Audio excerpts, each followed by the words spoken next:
சென்னை அதோடு கூட தரைக்காற்று இந்த புயலோடு கூடிய இன் அசோசியேஷன் வித் திஸ் தித்வா இந்த 2 நாட்கள் கடலோர தமிழகம் மற்றும் புதுவை காரைக்கால் பகுதிகளில் தரைக்காற்று அதிகபட்சமாக 40 50 கிலோமீட்டர் வேகத்திலே வீசக்கூடும். சென்னையை பொறுத்தவரை அடுத்த 2 நாட்கள் 27 28 தேதிகளில் வானம் ஓரளவு மேகமூட்டத்துடன் காணப்படும். நகரின் சில பகுதிகளில் இடி மின்னலுடன் கூடிய லேசானது முதல் மிதமான மழை பெய்யும் வாய்ப்புள்ளது. வெப்பநிலையை பொறுத்தவரை அதிகபட்சமாக 30 டிகிரி செல்சியஸை ஒட்டியும் குறைந்தபட்ச வெப்பநிலை 25 26 டிகிரி செல்சியஸை ஒட்டியும் இருக்கக்கூடும். கடந்த 24 மணி நேரங்கள்னு பார்த்தீங்கன்னா தமிழகத்தில் ஓரிரு இடங்களில் மழை பெய்துள்ளது. அதிகபட்சமாக தங்கச்சி மடத்திலே 3 சென்டிமீட்டர் மழை பதிவாகி இருந்தது.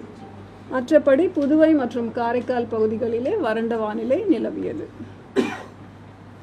தமிழகம் அந்த வடகிழக்கு பருவமழை காலத்திலே நமக்கு கிடைக்கின்ற மழை அளவு அக்டோபர் 1ஆம் தேதியிலிருந்து இன்றைய தேதி வரை இயல்பு மழை 34 சென்டிமீட்டர், பதிவான மழை 35 சென்டிமீட்டர், இயல்பிலிருந்து +2% அதிகமாக பதிவாகி இருக்கிறது இன்றைய தேதி வரை.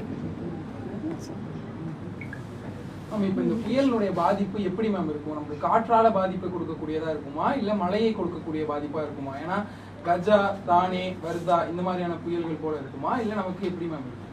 லேண்ட்ஃபால் எங்க இருக்கும்? முதலிலே புயல் அப்படின்னாலே அந்த கேட்டகரைசேஷன் படி பார்த்தீங்கன்னா காற்றின் வேகம் அதிகரிக்கும், படிப்படியாக அதிகரிக்கும். அதனால் பாதிப்பு அப்படின்னு சொன்னால் நம்ம மழை அலர்ட்டும் கொடுத்துருக்கோம். அதனால் மழையும் இருக்கும், காற்றும் இருக்கும் வாய்ப்பு உண்டு. லேண்ட்ஃபாலை பொறுத்தவரை அடுத்த சில அப்டேட்ஸில் நம்ம அதை குறிப்பிட்டு சொல்ல முடியும். டெல்டா மாவட்டங்கள்னால என்ன மாதிரியான பாதிப்பு இருக்கும் மேம்? டெல்டா மாவட்டங்கள்ல ரெட் அலர்ட் கொடுத்துருக்கோம், அங்கே என்ன மாதிரி? ரெட் அலர்ட் அப்படின்னா இது மெயினாக நம்ம திரும்ப சொல்கிறது, மழை பெய்யும், கனமழையிலிருந்து மிக கனமழை, சில இடங்களில் அதி கனமழை பெய்யும். நிர்வாகம் அதற்கு ஏற்றாற் போல நடவடிக்கை எடுப்பதற்கான குறியீடு தான் ரெட் அலர்ட். மக்கள் அதை பற்றி பதட்டம் அடைய வேண்டிய அவசியம் இருக்காது. மழையை பற்றி மற்றும் அவங்க சேஃப்டி ப்ரிகாஷன்ஸ் என்ன எடுக்கணுமோ அதை எடுத்துக்கணும். இப்போ 30ஆம் தேதி வரை நமக்கு வட தமிழகம் புதுச்சேரி வழியா நமக்கு வந்து அடையும் சொல்லியிருக்கோம். அது கரையை கடக்கும் நம்ம எடுத்துக்கலாமா 30ஆம் தேதி? இல்ல அது கரையை கடக்க டிசம்பர் மாதத்துல ஆகுமா? இப்போதைக்கு ட்ராக் நாம் எதிர்பார்க்குற ட்ராக் பார்த்தீங்கன்னா இப்போவும் அது வந்து இலங்கை பகுதிகளிலே தான் நிலவுகிறது. அதனால் அடுத்த சில அந்த இதோட மூமெண்ட் வந்து காலையில் ஒரு 15 km/h வேகத்தில் மூவ் ஆச்சு. அதுக்கப்புறம் அதனோட வேகம் வந்து கொஞ்சம் குறைஞ்சது. ஸோ அதனால் படிப்படியாக அதனோட வேகத்தை பொறுத்து நம்ம மற்ற சில கேள்விகளுக்கான விடை வந்து அதன் வேகத்தை பொறுத்து தர முடியும்.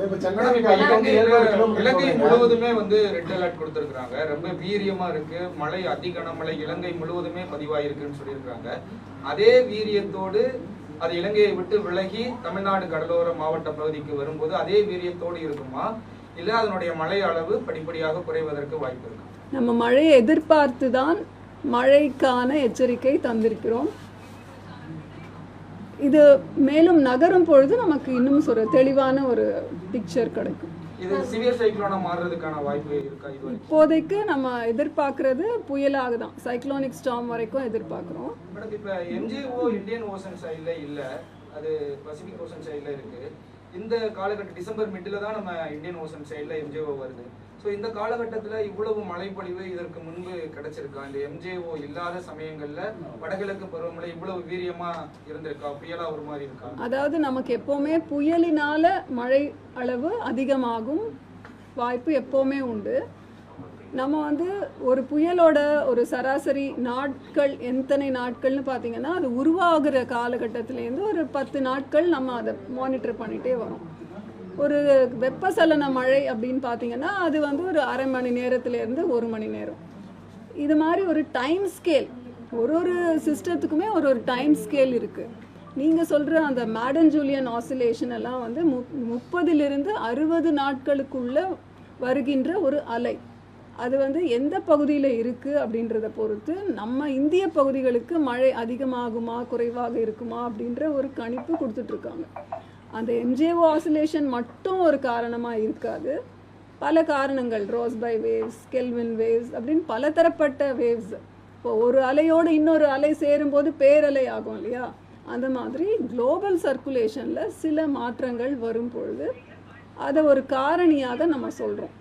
இப்போதைக்கு இந்த புயலினால் வரும் மழை குறித்து நம்ம பேசிகிட்டு இருக்கோம்.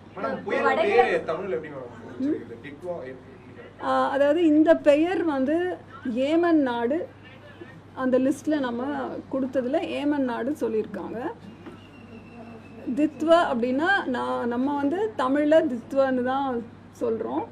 அதற்கான மீனிங் பார்த்திங்கன்னா லகூன், இங்கிலீஷில் லகூன், அதாவது ஒரு நீர்ப்பரப்பு, பெரிய நீர்ப்பரப்பு ஒரு ஏதாவது ஒரு தடுப்புனால் குறுகி ஒரு சின்ன நீர்ப்பரப்பாக ஆகும்போது அதை லகூன் அப்படின்னு சொல்கிறாங்க. ஸோ அது ஏமன் நாட்டில் அந்த பெயர் கொடுத்துருக்காங்க.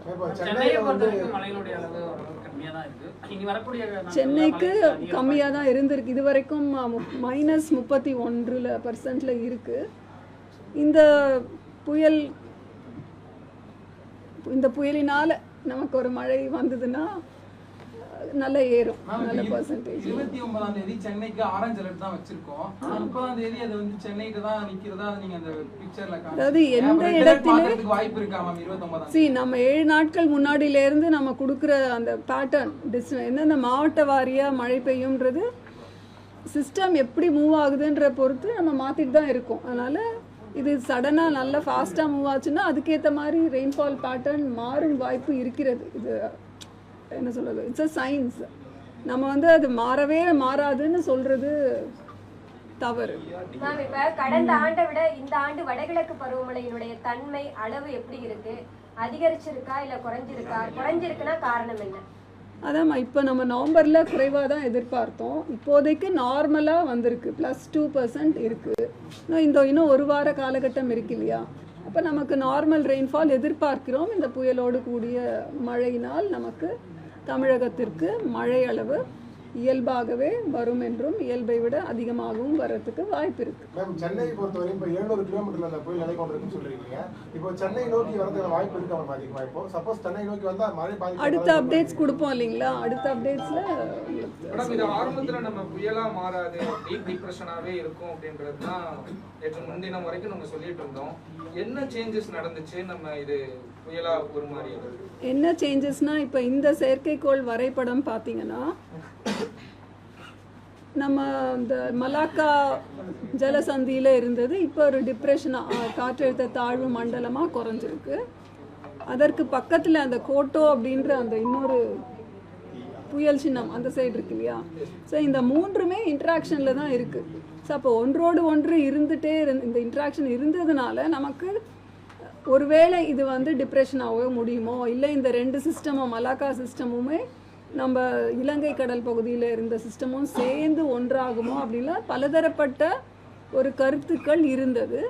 ஆனால் நம்ம இப்போ பார்க்குறது என்னென்னா, மலாக்கா சிஸ்டம் தனியாகவே ஒரு சென்யார் புயலாக அதோட நகர்வு அப்படி இருந்தது. இப்போது இது வந்து வீரியம் அடைந்து புயலாக மாறி இருக்கிறது.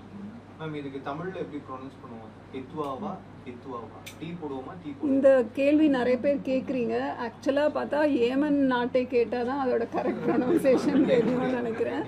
நம்ம வந்து தித்வா அப்படின்னு சொல்லி தீயும் போடலாம், டியும். ஏன்னா டி தான் நம்ம போடுறதுனால டி இத்வான்னு போடுறோம். அப்படிதான் போடுறோம். ஓகே,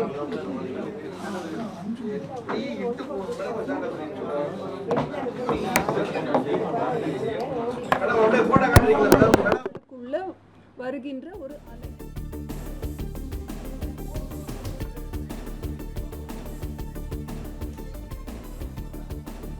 பிளே ஸ்டோர் மற்றும் ஆப் ஸ்டோரில் இருந்து பாலிமர் செயலியை QR கோடு மூலம் பதிவிறக்கம் செய்யுங்கள். செய்திகளை உடனுக்குடன் பெறுங்கள்.